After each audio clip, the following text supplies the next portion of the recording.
Explore o universo da programação Elixir com o podcast Elixir em Foco. As melhores conversas com especialistas da comunidade brasileira em uma jornada funcional e inclusiva pelo mundo do Elixir e da BIM. Olá pessoal, este é o Elixir em Foco.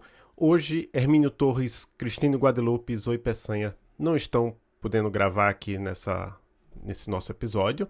Esse aqui é o começo da nossa terceira temporada, nosso episódio 25, em que nós aproveitamos para agradecer os nossos e as nossas ouvintes. Estava vendo os números hoje mesmo, hoje a gente está gravando aqui 6 de março de 2023. A gente está com a média de 244 reproduções nos últimos 3 episódios, 215 nos últimos 11, que são os da segunda temporada, isso nas plataformas de áudio. Se a gente for pegar no YouTube, onde algumas pessoas também escutam e os números são diferentes, tem uma média de 211 visualizações nos últimos 3 episódios, 113 nos últimos 11, porque o episódio do José Valim, curiosamente, chegou a 1.428 visualizações lá no YouTube. E alguns desses episódios talvez até tenham uns números melhores lá no YouTube, porque tem legendas em inglês ou uma legenda em português boa e não aquela automática que o YouTube gera. Então já aproveito e faço essa chamada se alguém quiser contribuir melhorando as legendas que o YouTube faz, traduzindo as legendas para o inglês. A gente está aberto a contribuições. A gente agradece também o apoio da Erlang Ecosystem Foundation. Então, acho que quem escuta esse podcast sabe que o Elixir é uma linguagem de programação do ecossistema da linguagem Erlang.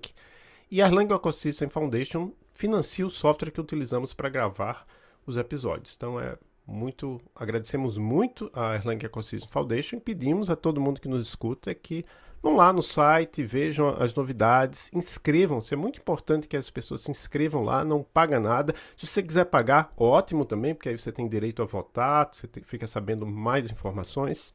Mas se você não puder pagar ainda, você pode simplesmente se inscrever, você pode participar do Slack. Então, e você pode receber os benefícios da Erlang Ecosystem Foundation. Algumas vezes eles pagam para você ir num evento ou pagam a inscrição, enfim.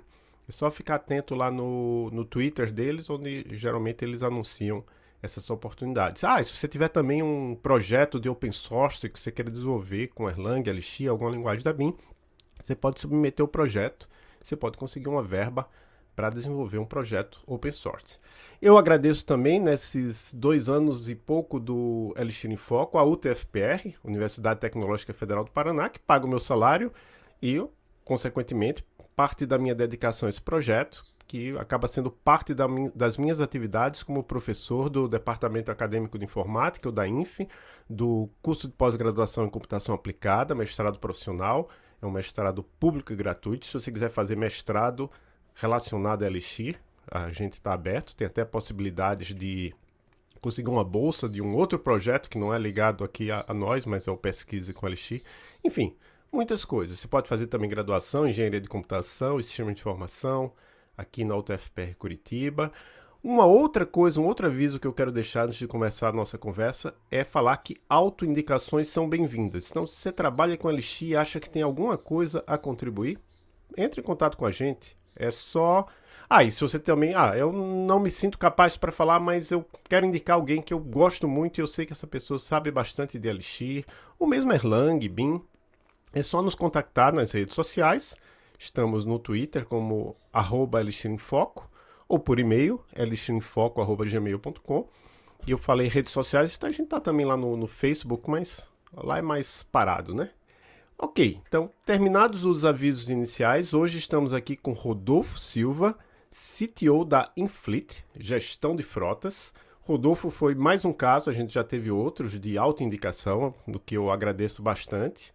Então ele me procurou pelo Discord, estamos ambos lá no servidor da CodeBIM Brasil 2022, que aconteceu ano passado. Aí depois disso a gente foi conversando, agendou a entrevista. Tudo bem, Rodolfo? Obrigado por participar do Elixir em Foco. Você pode se apresentar para as pessoas que nos escutam? Tudo bem, eu sou o Rodolfo Silva, sou o CTO da Infleet e fui o primeiro desenvolvedor a tocar o produto da Infleet. Então, eu participei desde o processo de concepção, planejamento, decepções e a evolução do produto até onde está hoje. E você pode falar um pouco sobre o que faz a Infleet? Eu vi que o segundo nome da Infleet, o subtítulo da Infleet é Gestão de Frotas. Então estou pensando, frota de quê? De carro, de caminhão, de moto? Fala um pouco pra gente o que é que faz a Infleet. Tá. A Infleet é uma empresa de gestão de frotas, né? Como você comentou. O nosso foco é tornar a vida do gestor de frotas mais simplificada. Então, aí a gente tenta reduzir aquelas rotinas que um gestor de frota tem no dia a dia de estar procurando um documento para normalizar a sua frota em si, tá verificando onde estão os seus veículos, vendo qual o nível de combustível de cada um, fazendo análise de performance em cima disso para tornar a vida dos motoristas dele melhor e também trazer uma segurança para a empresa em relação a como está a gestão dos seus equipamentos, né, desses veículos pesados.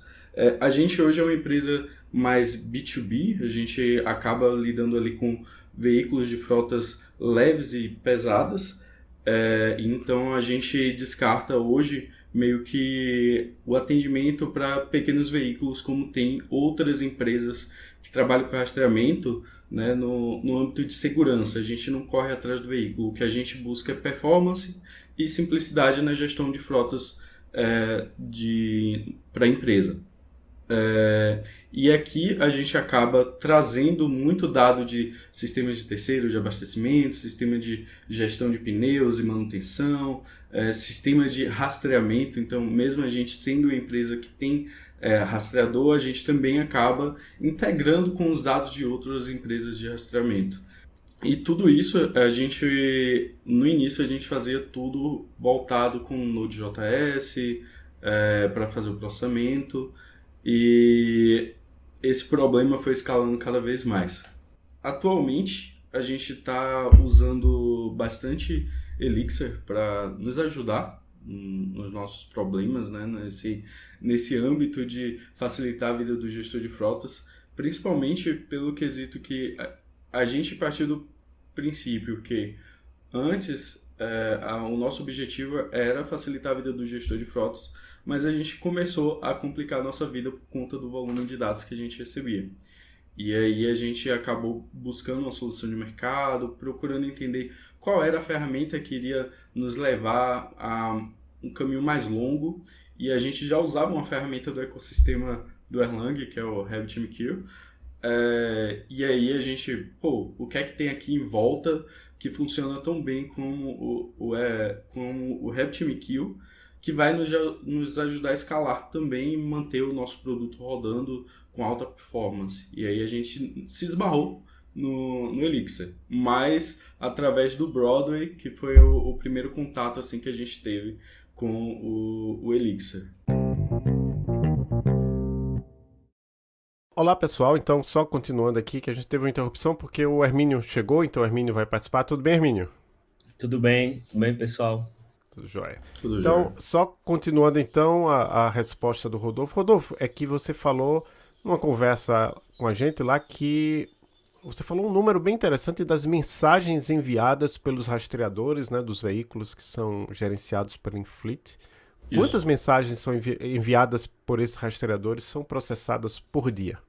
Hoje a gente recebe cerca de entre 24 a 30 milhões de mensagens por dia, sendo que esse número ele tem uma variação, porque às vezes os veículos eles estão em zona de sombra ou estão embaixo da terra, e quando eles conectam na internet eles mandam todos os dados que eles coletaram enquanto eles estavam sem comunicação. Então esse número ele às vezes pode flutuar um pouco. E aí tudo isso a gente processa usando o Elixir, no Elixir com a ajuda do Broadway. Perfeito. E em quanto tempo a Infleet tem utilizado o Elixir em produção? Tá. A gente começou a POC com o Elixir digamos que agora faz um aniversário. Tem um ano que a gente começou a usar o Elixir em produção. No início foi uma coisa assim meio doida. Tipo, a gente estava mexendo no core da empresa. A gente estava arriscando a migração para o Elixir. No início, como eu tinha comentado, a gente usava muito o Node.js para fazer o processamento dos dados. Só que o volume de mensagem era insano, então a gente tinha que replicar a aplicação em Node e desde o início, a gente sempre usou o RabbitMQ e a gente tinha um problema de conseguir dar vazão o mais rápido possível das mensagens, sendo que toda mensagem que a gente recebe, a gente precisa processar em ordem e cada mensagem olha a mensagem anterior para fazer um cálculo ou gerar um alerta para o gestor. E aí a gente tinha um problema que às vezes ficavam 10 mil, 20 mil mensagens represadas e a gente tinha um atraso na interface para o usuário. Então, o usuário levava 5 minutos para ver o veículo dele onde é que ele estava. Às vezes tinha gestor que falava, no mapa aqui está mostrando que o veículo está andando, mas ele já está estacionado aqui na garagem. E isso era muito ruim. E a gente foi procurar uma solução para tentar nos ajudar a distribuir a carga sem aumentar o nosso custo de infra. A gente já tinha uma máquina com 16 GB de RAM, eram 8 CPUs, e não resolveu o nosso problema da forma que a gente precisava. A gente precisava distribuir o processamento por veículo e esse processamento precisava ser em ordem. E aí a gente foi procurar a solução na internet, e, procurar a solução com outras empresas também. O pessoal falava muito do Kafka, vocês podem usar o Kafka para fazer particionamento por veículo e conseguir fazer o processamento. Só que o Kafka em si iria adicionar uma complexidade ainda maior para a gente. A gente chegou a fazer uma POC com o Kafka, ele não nos ajudou, talvez por falta de conhecimento do time também, mas ele não nos ajudou e ele não resolveu o nosso problema no final e ainda aumentou o custo de infraestrutura da gente. E aí continuamos pesquisando e, vamos olhar aqui no lado do Erlang, no lado do Elixir, o que é que a gente pode fazer. E aí, pesquisando, eu me esbarrei em uma palestra do Marlon, que ele falava sobre o Broadway. E aí, ao ver aquela apresentação dele, caramba, isso casa muito bem com o problema que a gente tem, né? A gente tem 2 serviços de mensageria e a gente precisa processar isso de forma distribuída. E dentro do Broadway, daria para a gente fazer o particionamento do lado da aplicação, conseguir distribuir esses processos e ainda ter uma visualização de como é que os dados estavam sendo ingeridos. E aí, com essa adoção, nos trouxe ganho, né, de performance. A gente conseguia processar mais de 20 mil mensagens em menos de 10 segundos, por exemplo. Trouxe um outro ganho que foi custo de infraestrutura. A gente saiu de uma máquina de 16 GB de memória e 8 CPUs para uma máquina com 4 CPUs e 8 GB de RAM, por exemplo. Mas a gente ainda está usando muito pouco essa máquina. A gente acaba usando muito mais CPU do que memória nela. E com essa introdução do Brother, a gente começou, o Brother resolveu o problema da gente muito bem, a gente está avançando bem, a aplicação está estável e a gente consegue dar vazão muito rápido aos dados. O que é que a gente pode resolver do nosso lado agora dos microserviços que a gente tem, que acabam engargalando tudo do lado do Node.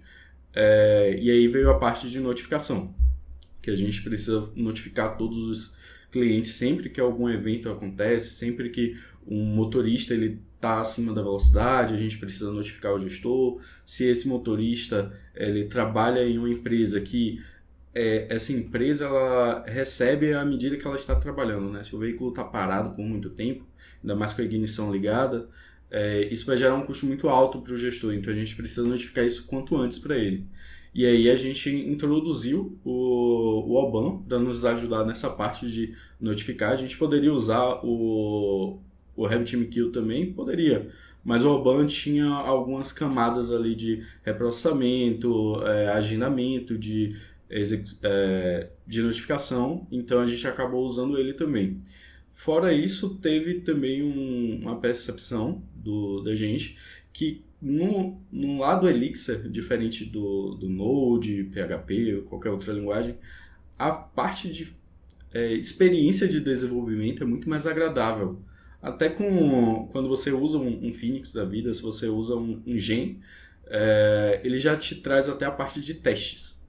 E isso hoje é o que a gente usa bastante aqui. Toda aplicação da gente, a gente só manda para produção depois de testado. Então é algo que até no nosso GitHub ele só libera um mesh após todas as etapas e todos os testes estarem passando, porque como a gente lida com muito dado, se a gente manda uma aplicação quebrada para produção, o problema, o estrago que isso gera é muito maior. Fora que a gente tem clientes, né, que lidam com operações mais de risco e se a gente fica sem mostrar o dado para ele por muito tempo, isso é meio perigoso para ele. Então, a gente preza por essa parte de qualidade. Muito interessante. Então, você acabou respondendo a pergunta que eu ia fazer, porque a Infleet escolheu a Elixir. Eu achei interessante porque você mencionou uma pessoa que a gente já entrevistou aqui, o Marlo Saraiva, certo? Isso. Só que a gente não conversou com ele sobre o Brother, a gente não conversou mais sobre o Surface, né? Mas foi um episódio, se não me engano, acho que foi o primeiro episódio da segunda temporada, o episódio 13.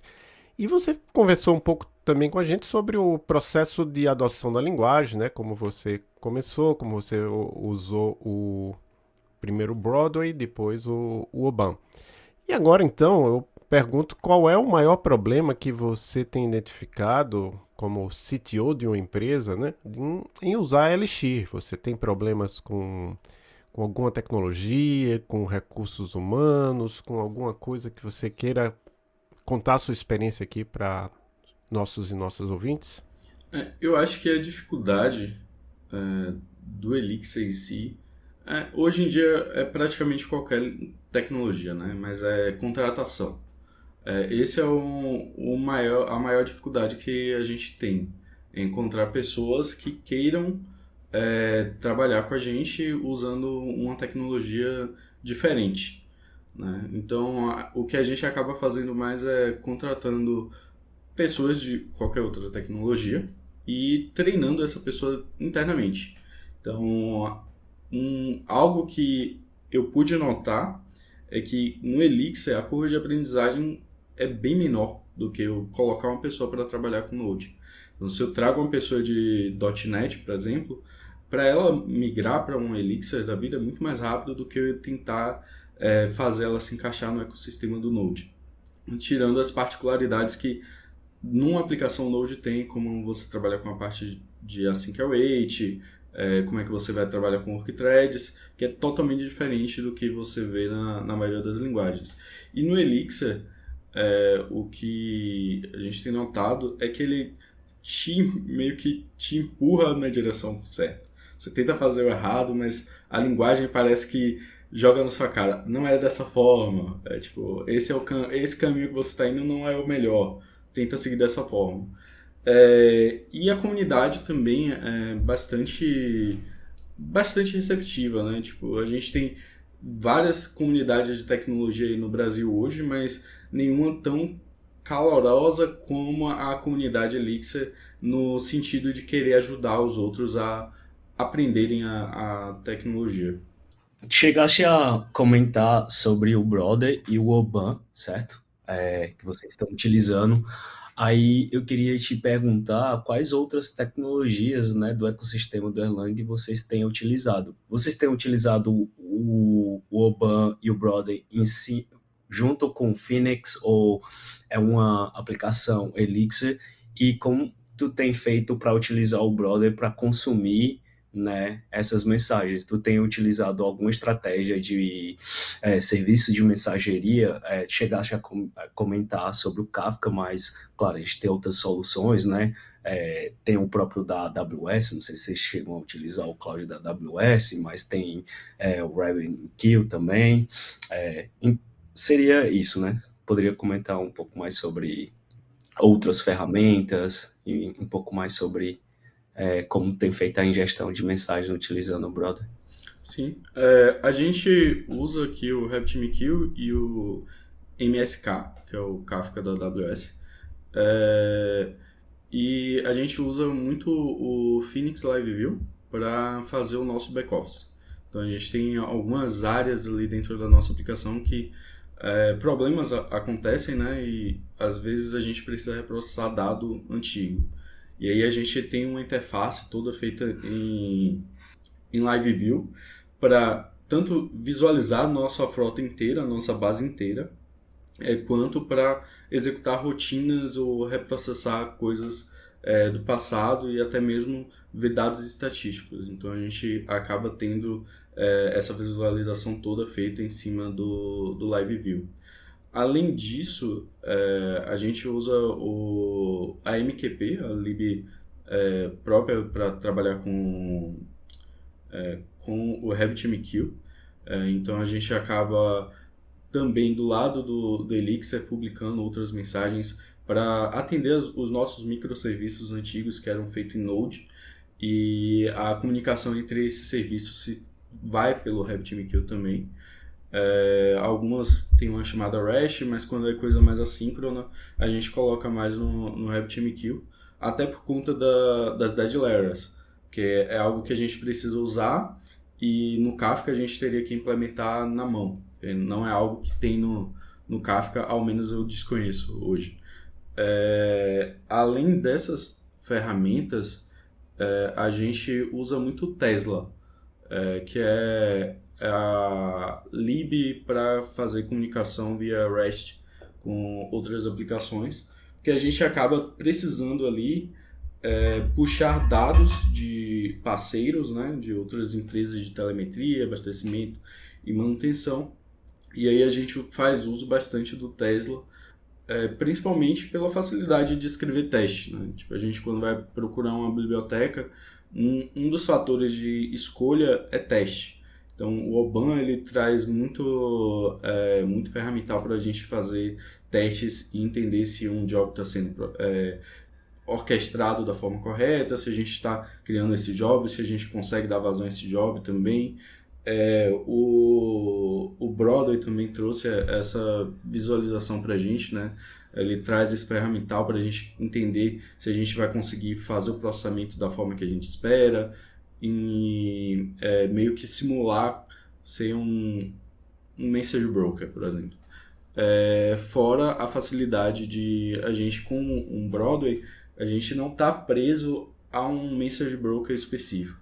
Hoje a gente está com o RabbitMQ, mas a gente tem alguns Broadways ali, eu chamo de Broadway os workers, mas a gente tem alguns Broadways que estão conectados no Kafka, mas claramente daria para a gente estar usando no RabbitMQ.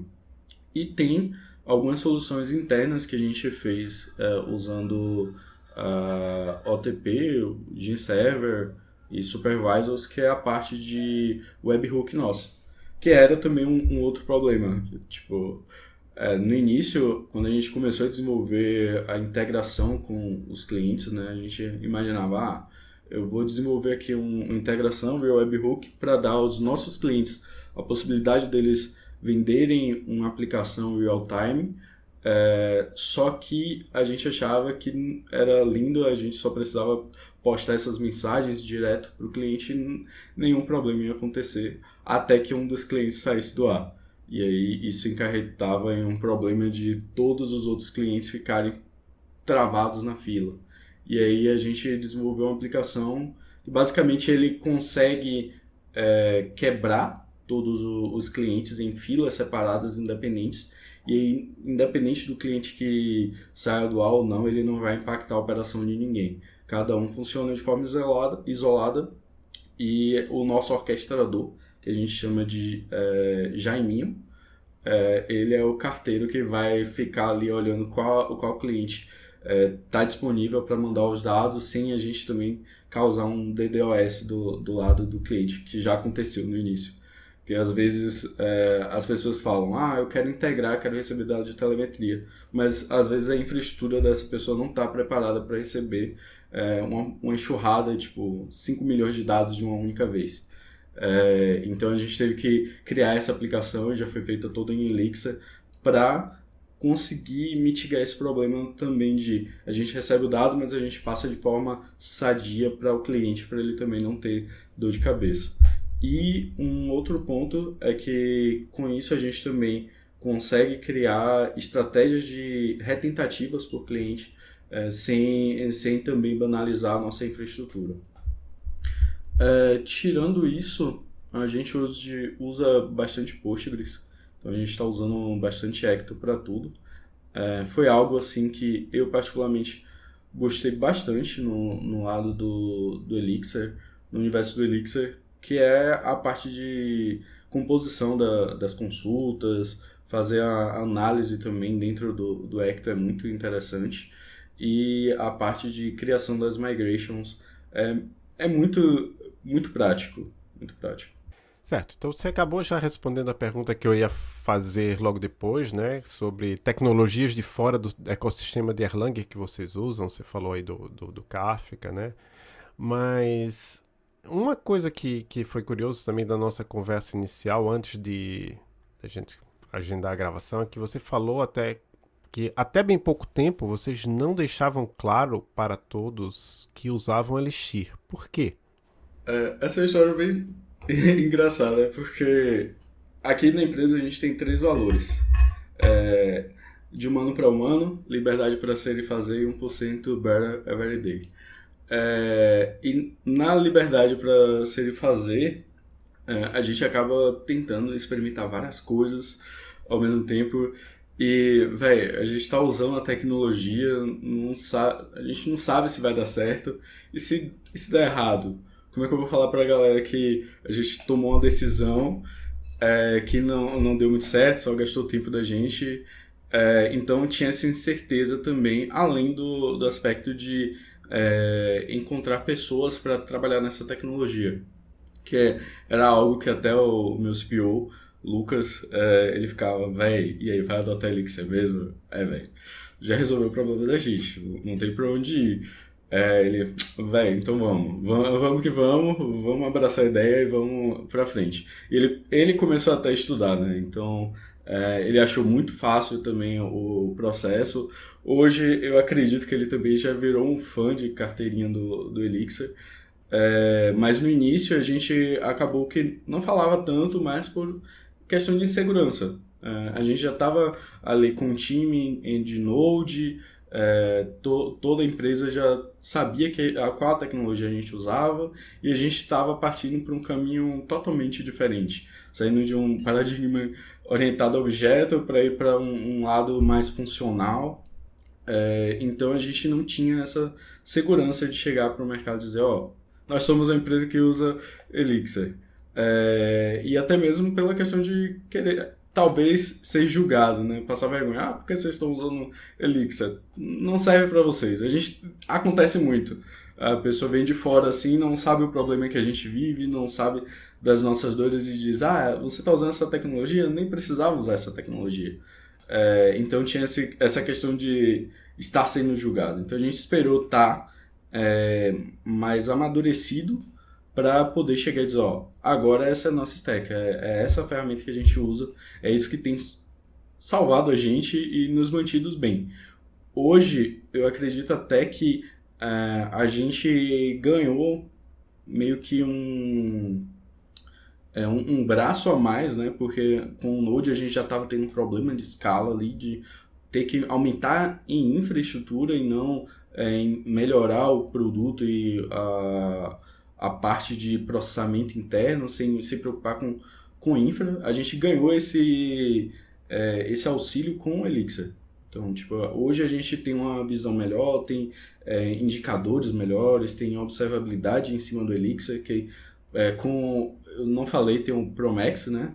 Que ele nos dá até métricas para a gente estar analisando a aplicação, dá métricas pra caramba para estar analisando ali no Grafana. Então, até em ferramental a gente ganhou bastante. Então, hoje a gente já tem uma confiança melhor na tecnologia em si do que quando a gente começou a adotar, que era só uma POCzinha para ver se ia resolver o problema da gente ou não. Bacana. Entendo essa parte da complexidade também, né, de testar, né, para ver se faria sentido e tudo mais. Mas, dado que vocês já vinham utilizando ali o Node, né, e vinha funcionando, mas não tinha essa estabilidade que tem de baixa latência, né, de performance, né, nas VMs do Erlang, tinha esse cheiro dessa possibilidade de que as coisas poderiam dar certo, né? E foi Uhum. bacana também colocar a teste ali, provar, ver e tudo mais, né, dar essa lapidada e, enfim, né, quando tornar aquela linguagem ali sólida e fazer parte da stack e chegar para o mundo e dizer, olha, a gente usa essa tecnologia e ela faz parte da nossa stack e ela está exatamente nesse ponto aqui da nossa arquitetura. Uhum. Falando sobre essa parte do Elixir, né, chegaste a comentar assim, bem brevemente a complexidade de encontrar pessoas, né, para trabalhar, para contratar, né, e puder falar um pouco sobre até mesmo quais níveis, né, de experiência vocês estão olhando, né, para o mercado, né, se é pessoas é, nível sênior, pleno ou até mesmo pessoas júniores, né, que a gente geralmente vê empresas sempre sênior, sênior, sênior e talvez ter essa escadinha cria uma saúde no time, na empresa muito boa, e é algo que eu tenho visto na empresa que eu tenho trabalhado, né? A gente sempre tem pensado nessa escadinha, né? Quando a gente vai crescer o time. Acho Uhum. importante.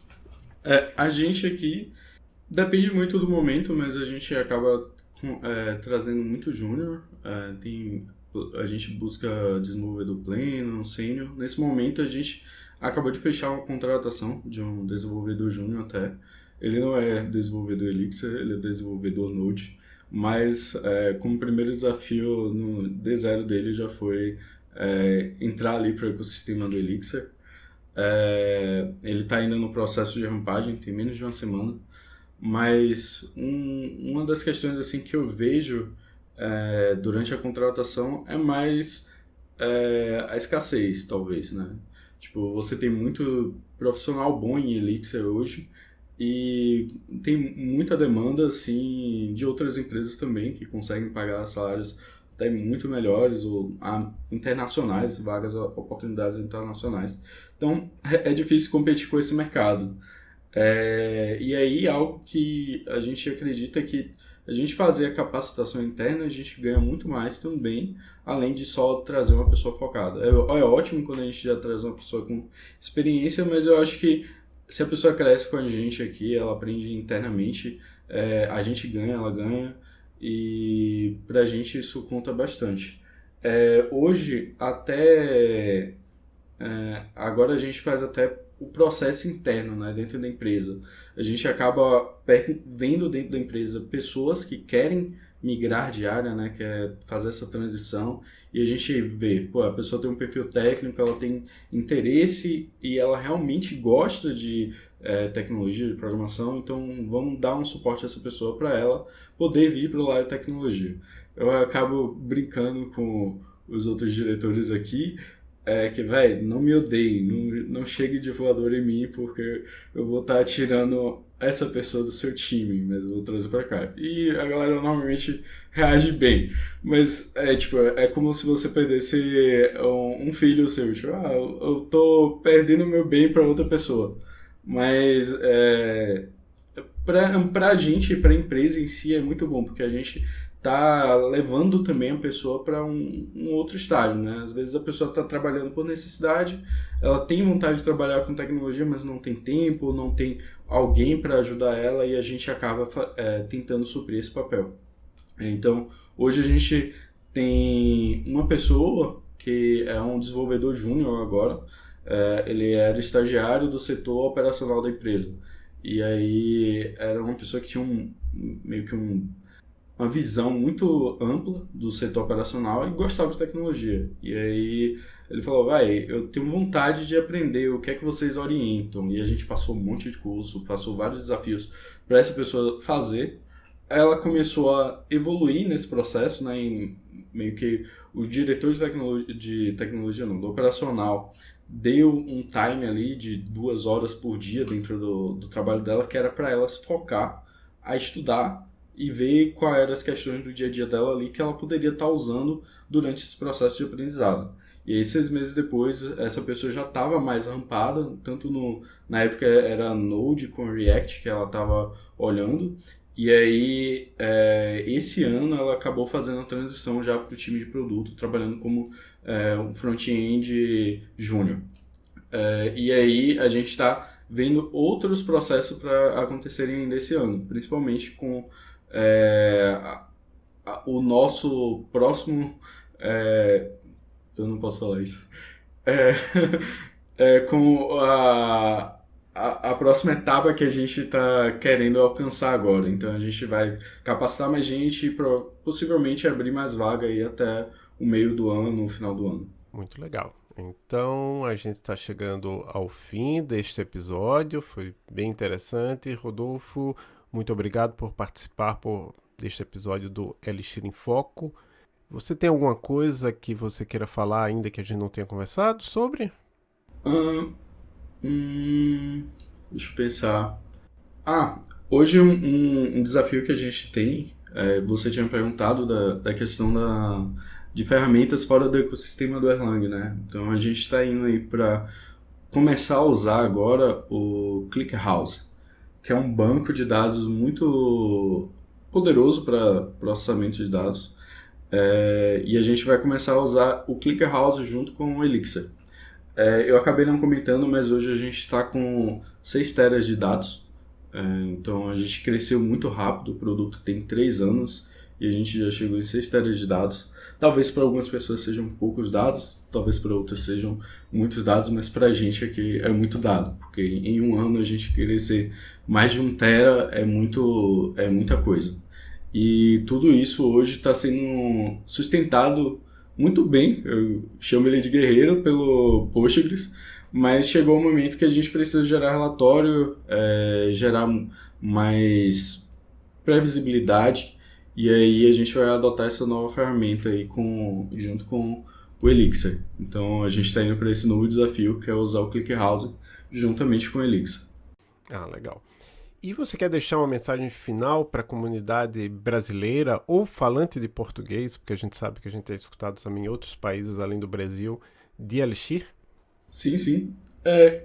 Eu digo assim, se você está em cima do muro se perguntando, o Elixir é algo que eu preciso usar agora e se eu usar, será que vai dar certo?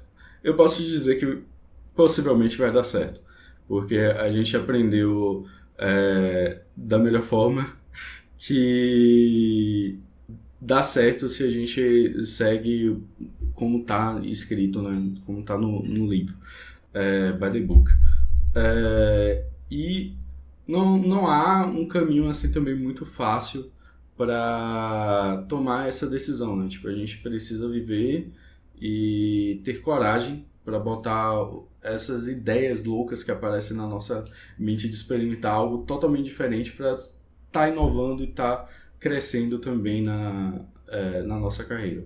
Então, se você tem essa dúvida, encara, joga no peito e vai adiante. Vai dar certo.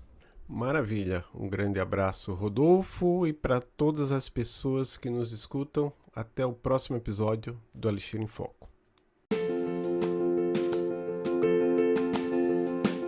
Obrigado por escutar mais um episódio do Elixir em Foco.